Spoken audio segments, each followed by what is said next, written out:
StarCraft fans, you chose the right day to tune in to Pro League.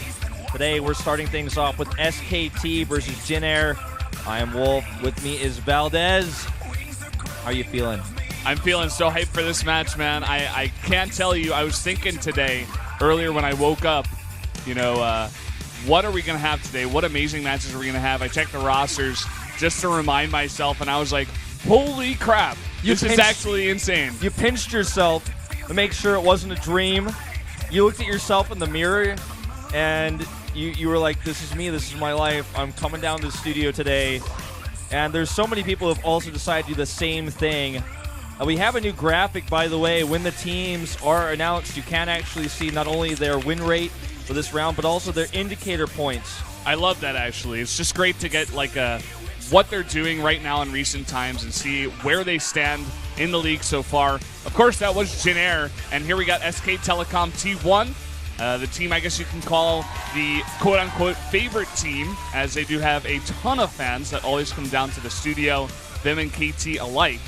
But Jin Air, another great team. They're starting to gain fans time and time again as the seasons come along, and they're doing better and better. Now, something to note about these two teams is they have the same score and the same indicator, and there can only be one team to take that first place spot after this match. Hands going in here. Both teams getting hyped, getting ready. This is not going to be an easy one. This is by far our closest match, rosters considered, that we've had this season, and I feel like all these players have to bring their A game today if they want to pull ahead in the lead. Yeah, man, even looking at these rosters, I'm like, this might have been the closest matchup we've had ever in the last 2 years, ever since we started doing it. And it's just insane. You can go back and forth in all of these matchups, and it's hard to call one victor for pretty much all of them. Yeah, you're absolutely right. Every single player that's been sent out today is in top form. We don't see any of these players actually looking weak these days. None of them are really in a slump. They're all looking very solid, high performers. And, of course, both of these teams coming off of a win.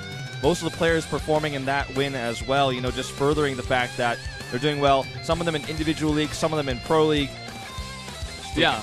Another part of this that I find awesome is just going through the entire bench every day. You're like, oh, you have 4 amazing players from both teams playing today, but they also have 4 to 5 or even more players that can come out any day and take win after win. And not only that, but we could see one of those players, one of those last remaining players, actually come out as ace, because King Sejong Station is going to be the final map today. Where's my boy Dream?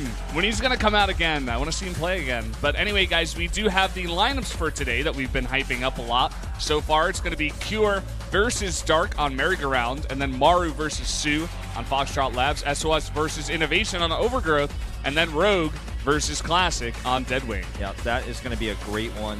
And like mentioned before, King Sejong Station will be the ace match map. As you can see, SKT has a 3-run record versus Jin Air in StarCraft 2 Pro League, so they're heavily the favorites here, as well as being the finalists from last season. They were defeated by KT Rolster, but still looked very solid, in that finals. And just looking at this matchup today, do you have a favorite map that you want to watch? Favorite matchup? You mean just out of all these matches? Yeah. I'd say the favorite for me is going to have to be SOS versus Innovation, just because both of those players have such a huge history and just so many results between the two of them. I feel like that's going to be the most hyped up, most watched map here. But of course, I do have my boy Dark up there in game number 1. He's going up against Kieran, a ZBT. He's been showing a lot of strength there recently. He's got a really interesting style, as well as Corruptors instead of Mutas and some Roaches in the mix. I really want to see if he can take that one as well. Well, mine is definitely the same. SOS versus Innovation is my favorite match of the night. I really feel like the onus is on Innovation here, though, to innovate. No pun intended, because his playstyle has been very figured out. He's very robotic, and we've seen that in the past actually come back to bite him. And SOS has been a very huge innovator. In fact, the MVP of last week with his hallucination style, with his fake pressure, really, really liking how he's playing. So Innovation is going to have to scout a lot. He's going to have to play very carefully on this 2-player map. Well, guys, we are going to go into a coach interview now with our interviewer, Hello, my name is Ayul. Ayu, and I'm the new reporter. Well, since I speak English, I thought it would be great to say hello in English. 안녕하세요, 아율입니다.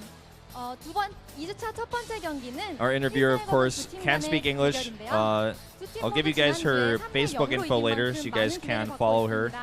그런 감독님들을 만나보겠습니다. 안녕하세요. Let's talk to our coaches first, though.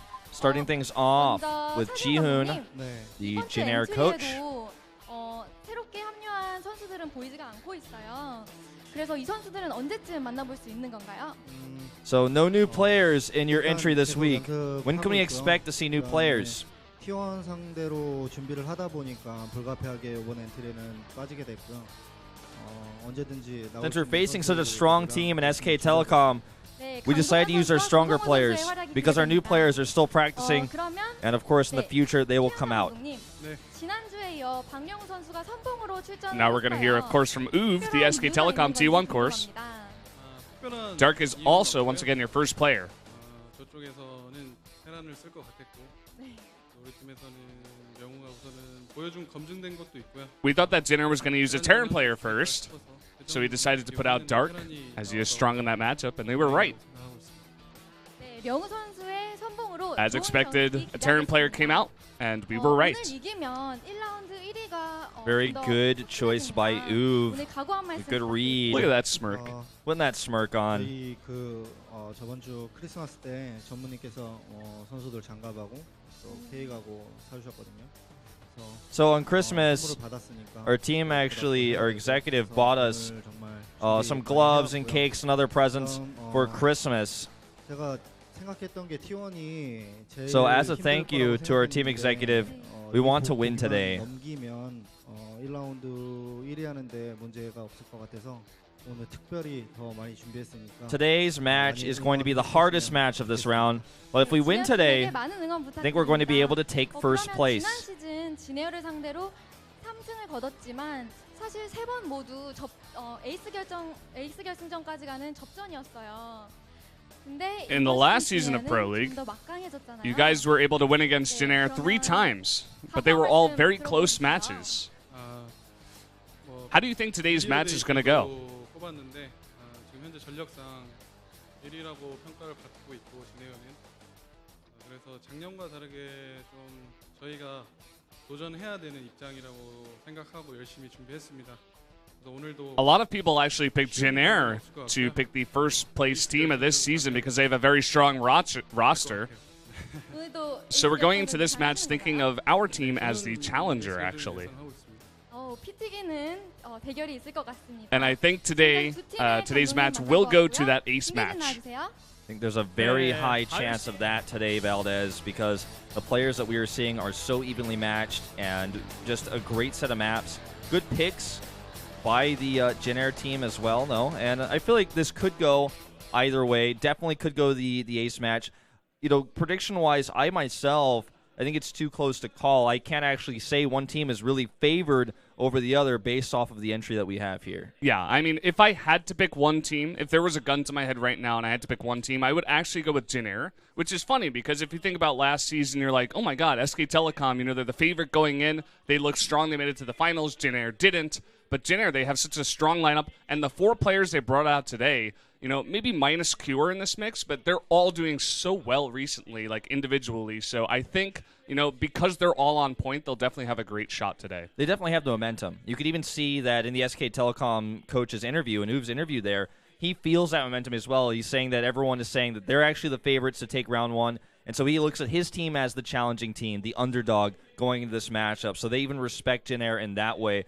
And in that sense, I guess I could give a slight edge to Jin Air just based off of their recent performance as well. All right, StarCraft fans, it's time to introduce these 2 players, starting off with our Terran player, Cure. 1 win away from being a GSL finalist. Got a pretty solid record here versus Zerg. In total, though, his Pro League record definitely not the best. Yeah, I mean, he's under 50%, and I would call this guy, you know, one of those guys, I think like Rogue's in that mix as well, where they're under 50%, but they're still like a very strong performing player. They've come out many times and taken down strong players, and, you know, they're like kind of the middle of the pack, those kinds of guys. And Cure, you know, he has had his shot. He almost, you know, made it to the GSL finals. He was playing really well at one time, but nowadays kind of slowing down a little bit, and now it's his chance to come out here again in the beginning of Pro League and show some good games. Well, you know, I completely agree with your assessment. But I want to talk more about Cure, but first let's talk about Dark. By the way, we have new player songs. Yeah, as well as the way in Pro League sick. In the past. So players actually choose their songs. So this is Dark's song here. Dude, I cannot love Dark anymore, man. This is like one of my favorite songs. And he picks this song. I'm like, oh, Dark. Well, look at his record. He's 7-4. He's only 3-2 versus Terran. However, with his new unique Corruptor Roach style that we've seen out of him, as well as how much momentum he has coming off of his recent victory, I think that he's a little bit favored in this matchup, and I agree 100% with that upwards arrow that we saw given as his indicator here. Yeah, man, he's got 5 wins in a row right now. He's on a huge streak. He's playing super well, and SKT sending him out in hopes of facing a Terran here. He's facing a Terran. I think he's definitely favored in this matchup. Well, map is going to be merry-go-round, so 3-player map to get this started. It's time. Jin Air versus SKT.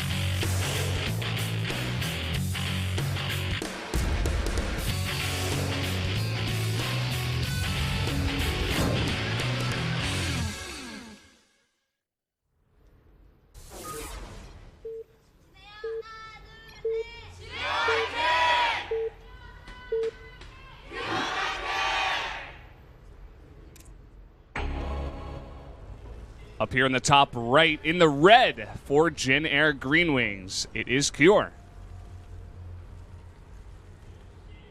And in the bottom, in the blue, it's Dark for SKT.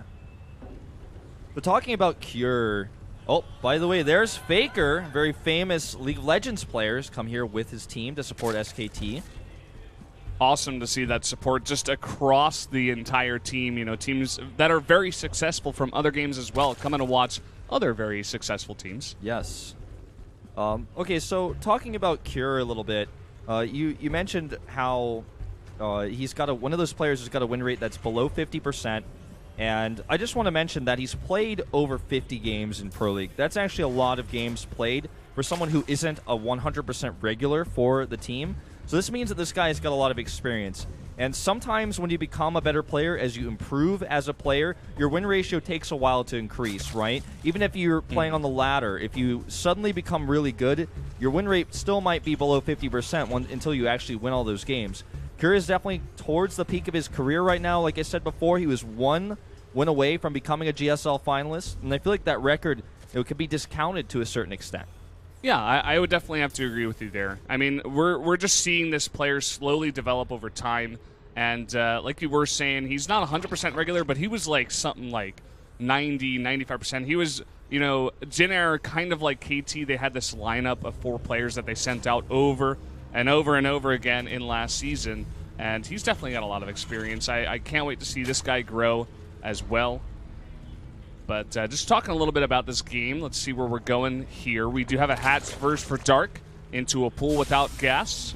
And over here for Cure, just putting down that barracks and the gas, so we could see that Reaper opening. Yeah, almost certainly will. But a Marine actually coming out here, first of all. So he's going to get that out early with the barracks placement here. Perhaps hoping to catch an Overlord scout. But the Overlord is actually coming from the south. And it's actually scouting the incorrect location. So let's see what he decides to do with this gas overall. Meanwhile, a gas is being taken on the other side of things for Dark. As a spawning pool comes down, he takes a very normal opening. So 2 Marines here and then into a reactor. He wants to snipe an Overlord, but it's not going to happen. Yeah, I guess the gas was just slightly later here because it allows him to get the CC down a bit faster. And also he goes into just getting a bunch of Marines out. You lose some scouting information here. But like you were saying, you can get those Marines out for the Overlord sniping. You can just get it to defend your base as well. And you get that faster CC, so it's okay. It's not the most pressure. It's not the the best build for getting good scouting information, but still solid. Now, Factory gets planted here, of course, immediately. Will be placed onto that reactor to get Hellions. And knows Dark has these Lings in position because he scouted incorrectly with his Overlord. He doesn't know what's coming, but he expects a Reaper should be arriving in just a moment. Unfortunately for him, he's incorrect with that and doesn't have any information just yet. He could have used his Lings to try to move across the map, would have seen that there were 2 Marines instead of a Reaper, but a risk he does not want to take. He cannot afford to take with that incorrect Overlord scout. Yeah. Dark right off the bat here, instead of going for any kind of quick tech here, any kind of quick third base, he's making a bunch of queens here. They're going to be great for the defense as well as spreading that creep. I know Dark, as well as Moonblade, he also loves to do this, get those extra creep queens and just spread that creep and get that defense on here. But this is what we were talking about, the Marines that come out early with this build. You are going to be able to snipe an Overlord, and he has found it. Yep, if you find it, you usually can kill it. He's got 3 Marines now as well, and it will go down. Not enough airspace back there. A great utilization of this map, and that dead airspace is just so small. And if you figure out, quickly with that early Marine scout, for example, say the Overlord scouts correctly, you can at least deny it with those 2 Marines. You can push it out. You might get a kill. If it's not there, you know where it's going to be. It's going to be up towards the top of the map somewhere, slowly coming to your base. So a great usage with this opening. Yeah. Third base does go down. And, is he going to catch a second Overlord? He just barely misses it there. That was so unbelievably close. You cannot emphasize too much how annoying it is as a Zerg to lose those Overlords, to actually use up Larva to make more Overlords and get supply blocked at the same time. Over here at Kier's base, he does take that second gas pretty early here, and he's making a lot of Hellions. He's following up some Banshees here as well. Could see some kind of aggressive play here. He's already got a bunch of Marines. Yeah, and he's just wanting to force a ton of Lings with this. Of course, ideally, he could cancel the third base, but just going to come up here. There's a bit too many Queens for him to engage hard on, but he's just going to run by with the Hellions. Now coming into the main base here, kiting those Lings and taking them out. The Marines will die, but they've gotten the job done. They've just tanked a little bit. Well, these Hellions to come in here, he's going to eliminate all of these Zerglings now. And targeting down drones. Let's see how many he gets. Getting a bunch already, but the Lings are coming back as well as those Queens. He made a lot of extra ones for the defense, but again, Hellions are fast, and you can sacrifice them here for a lot of damage. He's already got 9 drone kills, and Kier's starting off with the aggression here in this game. Yeah, he certainly is, Valdez. And a few more of these will be pushed away. Right now, the worker count 36 to 29. Not only did he kill a few Harvesters, but he forced so many Lings to be made. That's Larva spent on units and not actually drones. And now with the Banshee out here, he's going to force more drones to be used to make Spore Crawlers. You're basically paying money to lose drones. Yeah. You can see the worker count right now of Dark is so low. I mean, he got that lair up pretty fast as well. So he will have that Overseer, which is very good for spotting these Cloaked Banshees that are about to finish up here. But again, he's very far behind here in terms of economy. This is great. This is such a great read here by Kier on the style that we see from Dark. He knows he likes to go Roach heavy. The Roaches are not going to be very useful in this case in defending Banshees.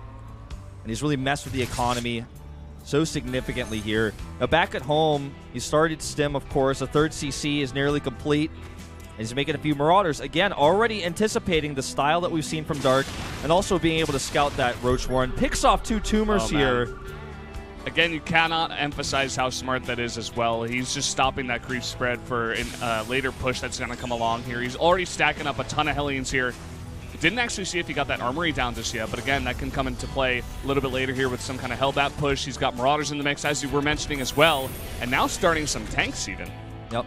Going into tanks here. Again, just countering the style of Dark here. And with tanks and a large Bioforce, especially with Marauders mixed in, this Roach-heavy style that we've seen from Dark time and time again, which has already been scouted, this isn't even blind what he's doing here, is just, it's a great reaction. It's a great study. It's a great read on everything we've seen from Dark so far. Now, he doesn't actually see these Roaches moving across the map, which is a big problem, as Banshee's out of position. And he's going to need more than just 1 bunker to avoid damage here. Look at this position on this map. You know, you can come behind the third base, but then again, you can just fly into the main. He's already got 2 Queens at that third base for the defense, but only 1 in the main. He does have that Spore Crawler, which will be very nice. But again, this is what that tank is for any kind of weird Roach push that can come out at this timing. I'm not even sure if Kier got the scout on, but that's just so nice of an idea there to just add a tank in case this kind of push does come down. Great. Well, let's see how much damage these Banshees get in total. Looks like just 5 kills. A little bit of an extra scout. You want to see if any more Roaches are being produced, if it's going to be some sort of big follow-up attack. Want to see if there's a Spire that he could find for any sort of weird switch. And there's a scan even. He really wants to find if there's a tech switch. He finds that there's not and decides to move across the map. He's got enough bio now. He's got Stim that he feels confident that he can just take this Roach engagement hard on, but the Roaches actually get around him here. If the Roaches can get a good concave, they might be able to take this fight. This is a really nice concave attacking before that tank is even sieged up here. I think it got 1 shot, but that's about it. This gets totally cleaned up. Perhaps a bit of overconfidence here by Cure. This CC is absolutely not going to be able to land, not right now. Meanwhile, a scout in the main base, just seeing how many siege tanks are being made, you know, how much Marauder production does he have, and a Baneling nest has started. We do see. And adding that macro hatch as well. Dark definitely loves to do this. Staying a bit lower economy for a while, but now he's starting to get those drones up after totally shutting down that push. He's definitely going to get some momentum from that. Absolutely. The Armory is lining up here really nicely with the 1-1 upgrades for Cure, so he can go straight into 2-2. He's already a whole set of upgrades ahead. This is not a place a Zerg player wants to be when his upgrades are basically even with a set of upgrades that are ahead of it. So as 1-1 finishes for Dark, Cure's 2-2 will be finishing just moments after. Another scan goes down. He really wants to see that Spire timing. How did he actually get that? I mean, putting the Spire at your third base is definitely not the most standard thing we've seen, but he gets to scan anything anyway, and that's going to give Cure that Spire timing you were talking about very, very nicely there. Sees everything. So he just wants to constantly have information also of how many drones are at the third base. Is he making Banelings over there? What sort of defense does he have set up? Does he have any spores in there? Any information he can gain, so when he drops later or attacks that location later, he'll be able to better identify the best way to approach. Here comes a ton of Lings. Going to pick off a Marine. That was a good scout Marine, so he's completely prepared. The Lings also, of course, were walled out there. They weren't going to be able to get much else done. 13 Mutalisks on the way. This is not the normal Dark. Where are the Corruptors? Yeah, very interesting, actually. I'm glad you point that out. You know, we were expecting to see this weird kind of style, especially with all the roaches he's already made. But only Mutalisks coming out so far. I wonder if he'll add some Corruptors in a bit later. Has that timing already passed? Because that's more of a mid-game timing, you know. As we get towards that mid-late game, you're definitely going to want the Mutas instead. And I do have to say one other thing. Dark, even though those Banshees did a great job like stopping the creep spread, he has just done an amazing job of getting it out there anyway. With those 2 extra Queens that he added a bit earlier on, he's just able to spread that creep so fast. Yeah. Well, here come the Mutalisks. Going to come around the right side. There's a depot to spot. Let's see how quickly he can react. A huge swell of Lings and Roaches is going to trap a ton of Marines here as well. He gets a bunch of free units. The Mutalisks are deterred. There are a few turrets set up around the base. He's going to add a few additional ones as well. As he realizes this is not stereotypical Dark we're seeing here. That was a very interesting attack. I think he kind of panicked there a little bit, Cure did. He kind of backed off once he saw those Mutas and left a bunch of his Marines out there on the creep to get surrounded, like you were saying. And we do have a drop coming into the main right now. Will get completely scouted, but does he see it? That is the question. That's a question. And he also knew the Mutalisks were on the right side of the map, so it's a good location to drop while your opponent's Mutalisks are in a different location. Also a smart way of dropping that medevac. Not sure if intentional or not there. Just the medevac is a little bit further away, a little bit safer. He's going to force a lot of Lings back while attacking with his 2-2 timing as well as his Widowmine burrow research is about to finish. Look at that position on the Marine as well. But here we go in this one. The Widowmines do not get the greatest shot, but they do hit the Banelings rather in the back here. And that's the rest of the Banelings that are morphing right there that you see. These Roaches do not have any attack upgrades, and they're fighting against these Marauders that have 2-2. The Widowmines with the burrow upgrade, a ton of medevacs here. This composition from Dark needs some more support. Here come the Mutalisks. I don't know, it looks like there might be too many Marines. The Widowmines at the back not participating in the fight just yet. More Banelings rolling through, though, and he has pushed it back for now. Some Lings, some reinforcements are trying to hold this off. Trying to snipe a Widowmine here. He does get it as well. And here come those Marines stimming, running forward. This base is history. Only 5 drones go down, but Dark is in a lot of trouble. Without this base, he doesn't have the economy to support what he wants to make here, and he's lost a lot of larvae. He's lost all that mining. And from this point on, with 3-3 on the way, Cure just needs to play carefully. He's going to take his own 4th base. That 4th base that Dark is remaking right now it's far away. It's hard to attack, but it's going to take so long for that to get back up.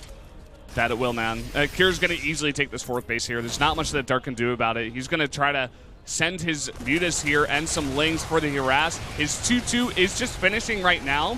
That is the melee upgrades, though. I'm glad you mentioned, the Roaches. They do have the range upgrades, but he has totally switched out of that and is only making Ling Bane Muta here. Just kind of switching into a pretty standard Zerg kind of composition here against Bio. Yeah.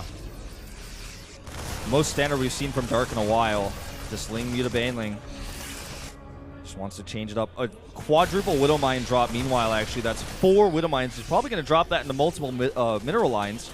maximize its efficiency and to force a lot of different detection, a lot of different units to be sent back. Could do them all in the same place, though. Could destroy a ton of Lings. Meanwhile, another scan here in the middle of the map. He's ripping through that creep, taking out queen after queen. 69 Marines on the map. That is a lot of DPS. Double Widow Mine here. Not the greatest hits. I mean, he only does get 2 drones here, but he's going to come into the natural. There are a lot more drones here, but he does have that Spore Crawler for the detection. The Widow Mine shots aren't the greatest. They don't hit that many Banelings, and he will back off after getting some nice hits on some Marines. Yeah. This is just almost a pure Marine comp. So as soon as Dark starts to figure out how to defend this, if he can actually position himself well enough to take an engagement or two, just like the one that we saw, then we're going to see him be able to counter this by just making a ton of Banelings, which you already see him adding quite a few more, and he's got almost 30 Banelings on the map now. And even though the creep was cleared, it still connects all of his bases. Oh, look at this. We got a drop.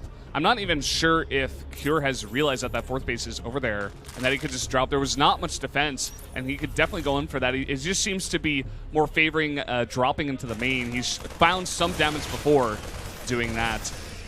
These Banelings look like they were considering going for a little bit of harassment at the 3rd base. There's so ton many of Banelings, man. He's assessed the composition.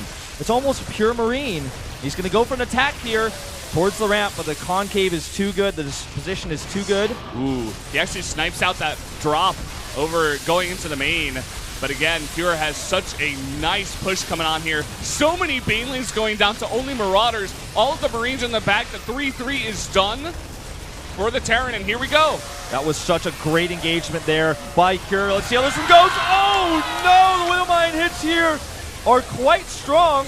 But still, looks like Dark has enough to push this back. The Medivacs need to get out of here. Those are very expensive, not easy to replace. Somehow, Dark is holding this off. He's doing such a great job of it as well. After he lost his 4th base, he took both the 4th base and the 5th base shortly after that, and Cure is having a hard time punishing it. He's trying to put on these pushes, and he's doing a nice job with his micro. You can see the Widow Mine shots are great. The Marauders in the front are soaking a lot of Banelings here, but I feel like Dark's economy is just really, really nice so far, and he's just barely able to hold off all these pushes. When you have 5 bases of income, you can make so many Banelings. This base is going to take some heavy hits here. Let's see if he can save it. He's got quite a few SCVs coming up for the repair. It's going to cost him a medevac. 2 medevacs potentially, yes.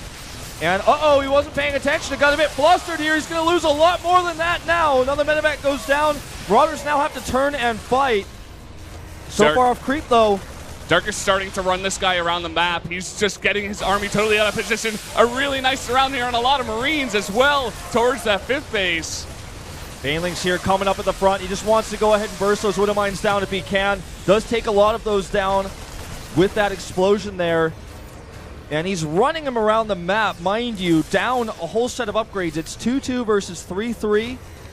His creep has been, cleared so much, but he's actually replenishing it so well, so carefully here. Dark, his just multitasking is so good at this point. He's all over the map. He's adding a 6th base now. He's also getting that infestation pit here. So we're finally seeing that transition. He's gotten enough momentum here to finally try to transition to possibly getting those 3-3 upgrades. He's even getting a 6th base right now.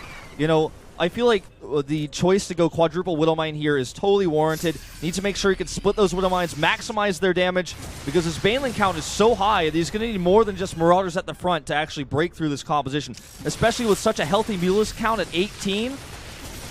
20 more Banes being added into the mix right now as well.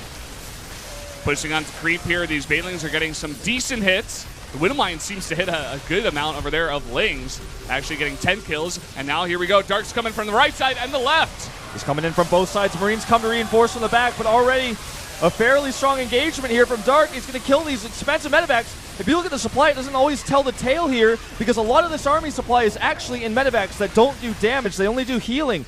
In fact, in total right now, he's got 9 medevacs even after all those losses, but the push continues. 3-3, a pretty strong advantage to have. Oh, and he's run out of Banelings here. He's trying to morph for at the same time, but he's lost too many mutas, and GG is called. Dark goes down to Cure. Not a result that I expected. He tried a different style, but perhaps got forced into a different style based off the play that we saw from Cure there. What was really impressive to me was Cure's patience in the engagements he decided to take. Yeah, he looked flustered sometimes when he got attacked, when he wasn't ready, when he was out of position. But when he attacked with the utmost confidence. Marauders at the front, 6, 7 of them split perfectly so that the Banelings either had to eat the damage or just trade into them. You could see Dark got really flustered in those moments. He didn't know whether he wanted to commit, because if he tries to run past, perhaps there's Widow Mines up there, there's a bunch of Marines and an arc off creep at the top of the ramp. Yeah. Overall, during the entire game, Kier was able to sneak out a bunch of damage. He did get like 9 drone kills early on with the Hellions. He killed that 4th base as Dark was trying to ramp up there. And in that final fight, his splits on the creep were just so great. You were talking about splitting up those Widow Mines. One of those Widow Mines, even before the fight started, was able to get 10 kills. And then from there, you know, Dark came from 2 positions, but he just didn't have enough stuff. Kier just had too much momentum. Well, that's definitely a game to recommend. It was a very high-level TVZ, and it's just a taste, Valdez and fans at home, of what we're going to be seeing for the rest of the night. You don't got to tell me. I'm seeing these things. For the next map here, we got Maru versus Sue, another TVZ, and super high level at that. Absolutely. Same matchup, different map, of course, on Foxtrot. But Maru having a chat with his teammate. Of course, what's interesting about this is Jin Air brings the Terrans and SKT brings the Zerg. So yeah. You've got 2 Terran brothers and 2 Zerg brothers to discuss these matches and the brief time between them. Talking about what went right, what went wrong, what things could have been different. And that's got to be a huge blow to SKT, especially even the coach, because he said so confidently, we are sending out Dark to snipe a Terran. We thought you guys were going to send out a Terran first, and you did. And he's going to win, but he lost. That he did. That can happen. This absolutely can happen. You know, just a smart pick is actually sometimes not enough. You know, you have a smart pick of a player on a map that feels really strong in the matchup, but he has to bring his A game, you know, because your opponent is going to be thinking about this as well. The entries are released on Friday, so you have about 4 days' time to actually prepare. You know, your player that you've chosen for the map already knows he's already preparing for the map. Then he has a little bit of time to prepare for his opponent.